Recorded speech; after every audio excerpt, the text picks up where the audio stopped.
Have you ever had that dream where you're back in school and you're naked? Do you remember the shame, the helpless frustration of that dream? When I was growing up, that dream was my life. Not that I went to school naked, but the shame, the frustration, the sense that everybody was against me, that was real for me. I was 7 years old, and I felt like my school was a battleground where everybody else was on the opposite army. And I didn't know why or how to fix it. That was my life. And this is me. I was kind of awkward, as you may be able to tell. I didn't have a terrible life. My family loved me. I had a couple friends, and when it came to Super Mario Brothers, I was a pretty big deal. But I didn't fit in at school or anywhere really. And I didn't know why. I would try my hardest to make friends, and I just wouldn't. I would be friendly, and people would be mean to me. I didn't know how to make it work. I had 3 memories from that time. One is that I was walking home from school with my mom and saying, how do you talk to people? I don't even know how to talk to people.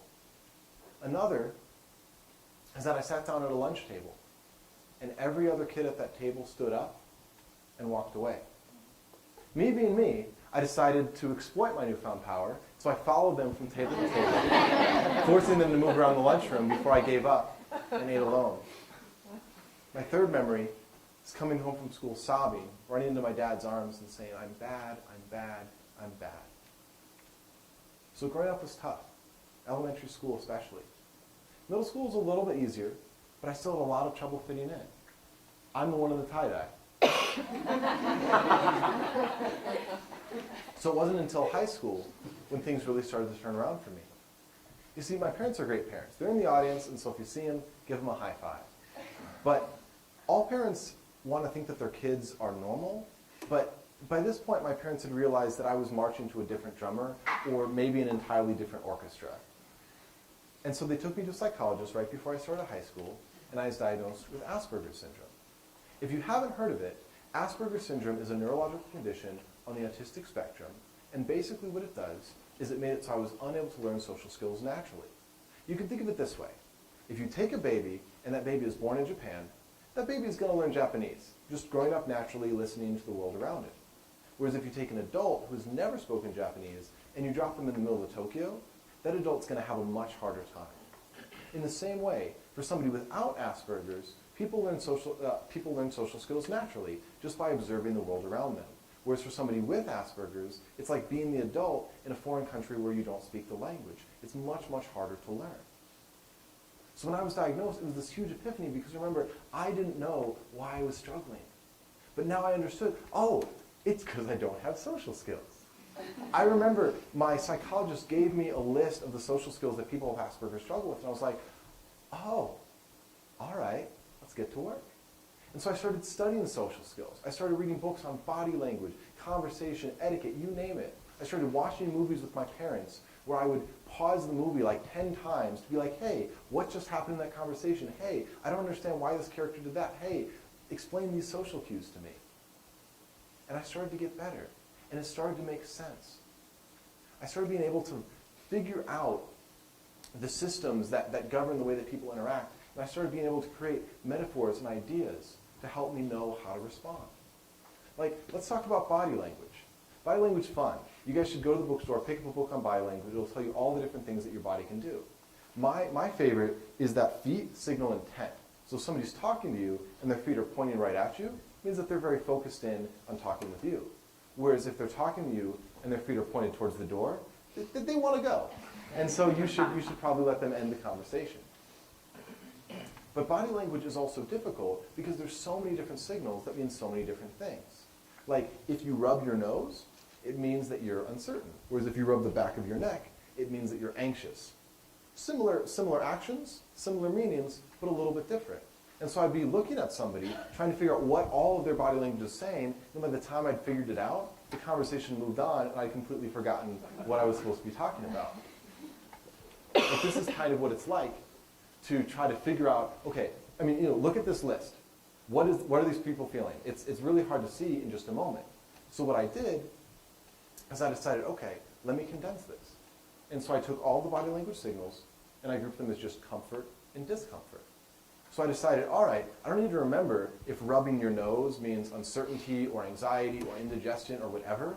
I just need to know that it means that you're not totally comfortable and maybe something's wrong.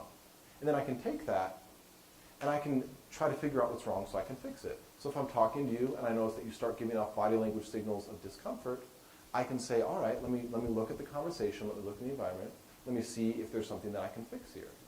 Remember, before, people would get upset with me and I wouldn't know why. I would just be talking to somebody and I think this conversation is going great. And then they would blow up because I missed all of the signals. Now I could start to see what was happening and start to adapt.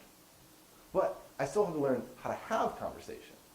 And conversation is tough because there's a lot of conversation books out there, but they all sort of just talk about conversation tips and tricks, which is not very helpful. It's kind of like if you wanted to learn how to play baseball, and all of the books that you read just told you, well, keep your eye on the ball. That's not the rules of the game. You're not going to know how to play. And so I did a lot of study, a lot of practice, a lot of thinking it through, and I figured out the secret to conversation. Are you ready for it? It's ready to write it down or tweet it or whatever? Conversation is a sandwich. Specifically, conversation is like making a sandwich with a friend, where you add an ingredient, and then you pass the sandwich to them. They add an ingredient, they pass the sandwich back to you. I know that you guys probably don't tag team your sandwich creation, but it's a metaphor, so work with me. Because this is the way that conversation is supposed to work. You add something to the conversation, your thoughts, your ideas, a story, and then you invite the other person to speak by asking them a question or something like that. You're adding the ingredient, and then you're passing the sandwich. And then they do the same, they pass it back to you. So now I knew what I was supposed to be doing in conversation. I knew how to keep the conversation flowing and how to know when I was supposed to add something. But I still needed to figure out, how do I be a good conversation partner? How do I make sure that I'm picking topics that people are interested in? And this was difficult for me because I used to ramble so much growing up.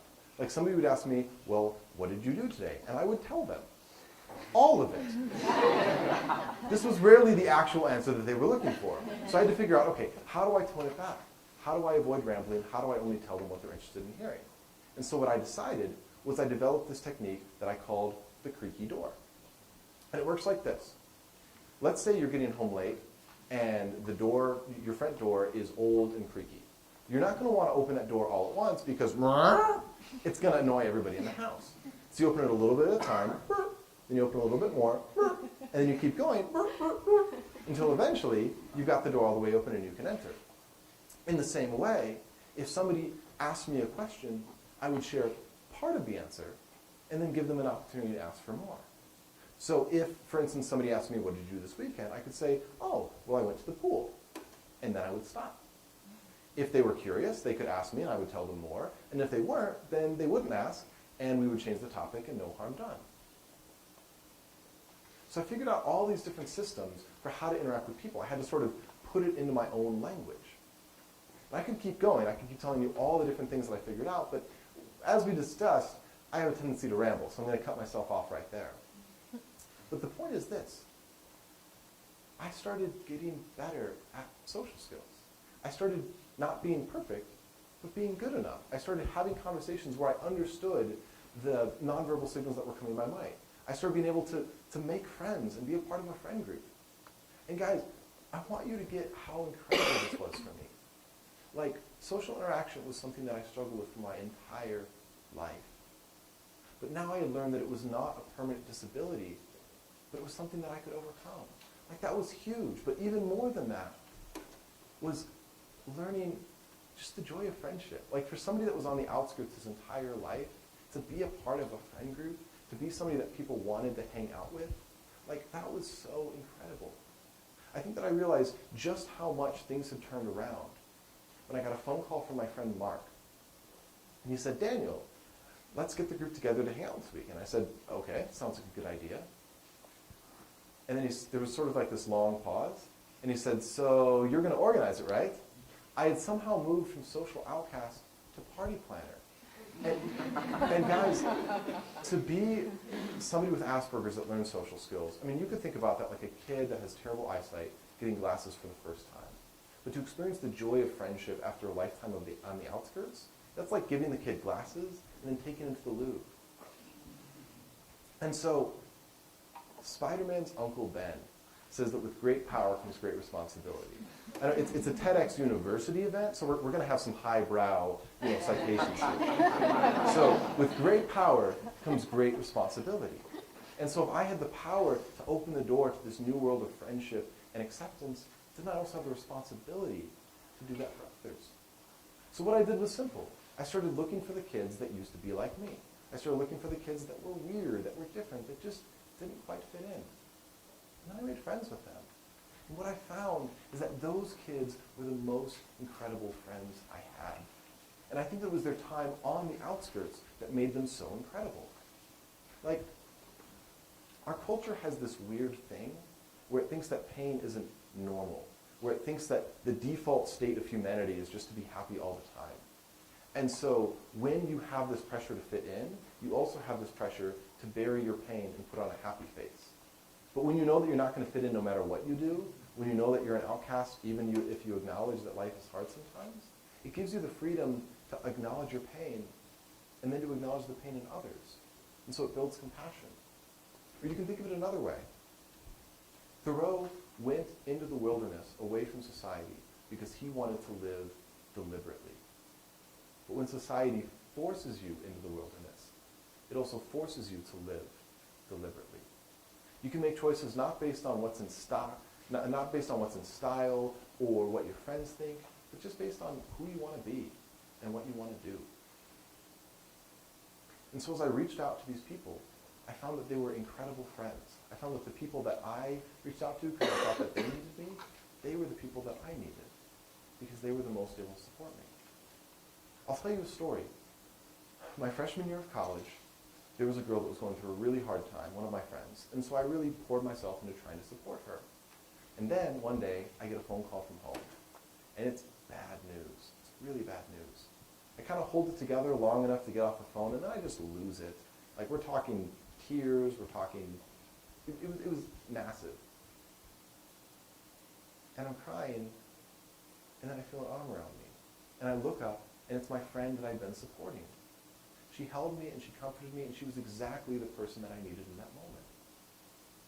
And guys, it wasn't just that my friends helped me learn. It wasn't just that my friends helped support me, but my friends helped me learn that it was okay to need support. Because when I first started being social, when I first started tasting acceptance and what that felt like, I became so afraid of rejection. I became terrified that I was going to do something wrong, that I was going to make some kind of faux pas, and people were going to be like, Daniel's an imposter. He's secretly awkward all along. Let's throw sticks at him. Like, obviously this is not the most realistic fear, but our greatest fears rarely are they? And so I had so much pressure to always put my best foot forward. But that's really lonely, right? Because when you're only putting one foot forward, the rest of yourself is still held back. And so over time, my friends started to show me that they liked me just for me, that I didn't have to be the party planner or the shoulder to cry on all the time. Like, it was okay to just be Daniel, even if Daniel was awkward. Like, this is Sam, who I dated in college. As you can see, she was very good about creating a space where I felt the freedom to just be me, even if that was really awkward. Or here's some of my dearest friends in a Disneyland teacup, because where else do you go with friends? And so this group, we became so close because our freshman year, we decided that once a week we would get together and just make time for being real with each other. That time looked different every week. Sometimes we would discuss a topic, sometimes we would play a game, sometimes we would just hang out and enjoy each other. But the only rule was that we had to bring our real self to that hour. And so I brought real Dan week after week, and I was met with acceptance week after week, even when real Dan was pretty awkward. And so over time, my friends helped me realize that it was cool that I could be Super Dan the social man. It was cool that I learned these social skills and stuff. But I didn't have to be Super Dan the social Dan all the time. Like, it was enough to just be me. And I hope that you guys get that it's enough to just be you. Like, I hope that you get that there are people out there that will like you just the way that you are, and that you shouldn't stop looking for those people. Because I think ultimately it's those people that define us. It's the people that don't give up on us. It's the people that see the good in us, even when we're pretty hard on ourselves. Like the proverb says that it takes a village to raise a child, but really, we need a village around us every day of our lives. My story is the story of a village. It's not the story of me. It's the story of the support that I received early on from my family when I was struggling so much. It's the story of the friends that encouraged me so I could encourage somebody else. It's the story of the kind words that I got that I could pass on. Ultimately, it's the story of the idea that everybody deserves a place where they belong. Like, when I was 7 years old, I ate in the cafeteria alone because nobody else wanted to sit with me. If I tried to sit with them, they would leave. I think it's safe to say that nobody else in that cafeteria saw any value in me. But I think it's also safe to say that the people in my life that did see value in me were the reason why I was able to get to where I was today. Like, I mean, I don't want to brag, but I run a website about social skills that's been visited over 250,000 times. The news has done a story on me, and I'm kind of giving a TEDx talk about my life right now. I think it's safe to say that there was value in me for sure. But I realized that because of the people in my life that let me know.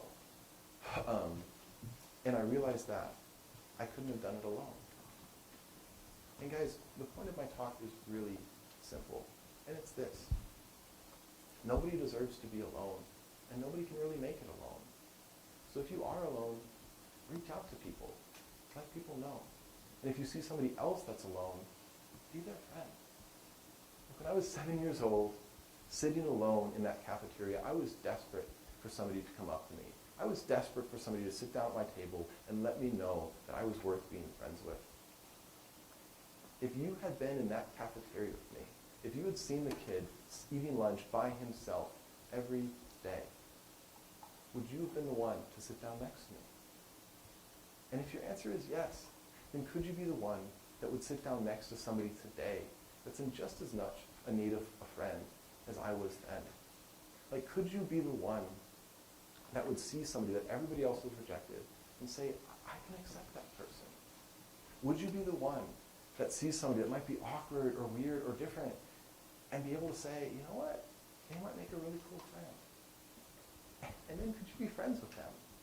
Could you sit down next to them and ask their name? Could you listen to their story and become a part of it?